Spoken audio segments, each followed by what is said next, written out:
Hello, welcome to the only place where English is fun, mistakes are welcome, and learning feels like a game. So, I'm your English teacher and tutor, and I promise you three things: no boring lessons, no scary grammar monsters, and yes, we will laugh while we learn. So, let's get into it. So, let's continue to the next part of this chapter, which is a preposition. So, preposition ምንድን ነው? Preposition የምንለው is a word that shows a relationship between a noun or a pronoun and another word.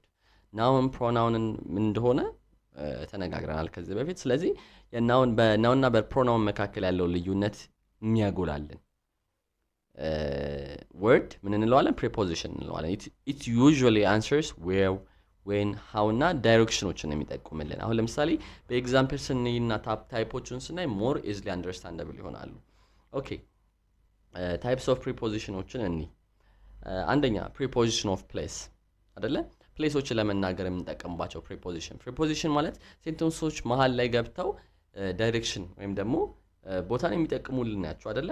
ለምሳሌ preposition of place ምን ሊሆን ይችላል? in the place፣ in፣ on፣ under፣ behind። እሺ ስለዚህ ለምሳሌ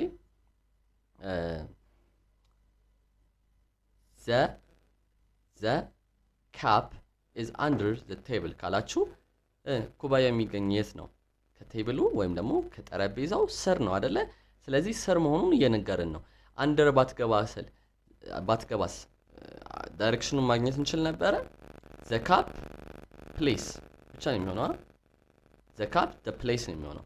the cup is under the place ካለን ግን የት እንደሆነ ካፑን እየተናገርን ነው። the cup is under the table ካለን ከጠረጴዛው ስር ነው እያልን ነው ማለት ነው። ስለዚህ እነዚህ in, on, under, behind ምናምን የመሳሰሉ prepositionዎችን preposition of place እንላቸዋለን። አቅጣጫን ወይም ደግሞ ቦታን የሚጠቁሙልን ከሆነ ቦታን የሚጠቁሙልን ከሆነ ለአቅጣጫ ደግሞ ምን እናያለን?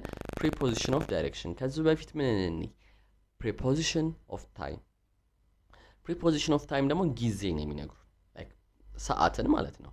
አሁን ለምሳሌ I ate my dinner at night አልኩኝ። I ate my dinner at night አይደለ? ራቴን የበላሁት ማታ ነው። መቼ? ፓስት ነው አይደለ?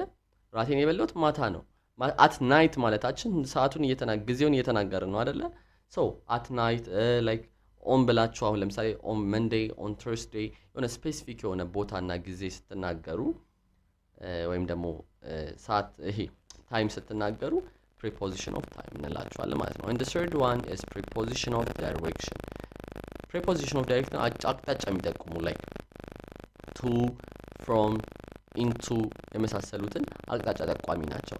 ኤግዛምፕል እኒ the bird flew into the tree ካለን ወፏ ወደ ዛፉ በረረች አይደለ? flew into the tree እያለን ነው አይደለ? into። ስለዚህ አቅጣጫን እየተናገርን ነው። ስለዚህ ሶስቱን አየን። ምን አየን?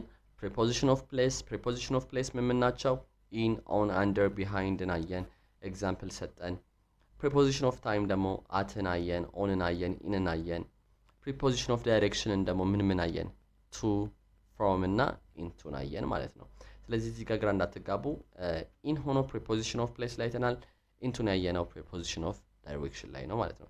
easy memory ምን መያዝ ትችላላችሁ? prepositions are like road signs for words። በቃ የሆነ ነገር አቅጣጫና ቦታ ወይም ደግሞ ታይም የሚጠቁሙ ናቸው ማለት ነው። እንደ road sign የመንገድ road sign በሏቸው። so let's continue the next part of this chapter which is the last part። ሃይፈን ታውቃላችሁ አይደለ? ሃይፈን ማለት ሰረዟ ምልክት ያ ሴንተንስ መሃል ላይ የምትጠቀሟት ወይም ደግሞ ከሆነ ነገር ቀጥለው የምትጠቀሟት ያቺ ሰረዟ ምልክት ምን ትባላለች? ሃይፈን ወይም ደግሞ punctuation ማርኮች ናቸው። hyphen is a punctuation mark used to join words together so they can act as one idea። ሁለት ወርዶችን join አድርገው እንደ አንድ አይዲያ ሴንተንሱ እንዲቀጥል የሚያደርጉ ናቸው። ሃይፈን እንላቸዋለን። it helps make meaning clear and avoid confusion ወይም ደግሞ ሁለቱ ሴንተንሶች የተለያየ ሴንተንስ መስሎን confused እንዳንሆንና misunderstanding ክሊር የሚያደርጉ punctuation ማርኮች ናቸው ሃይፈኖች። ኦኬ ለምን ይጠቅማሉ ሃይፈንስ? አንደኛ joining compound words። ኦኬ አንደኛ ለምን ይጠቅሙናል?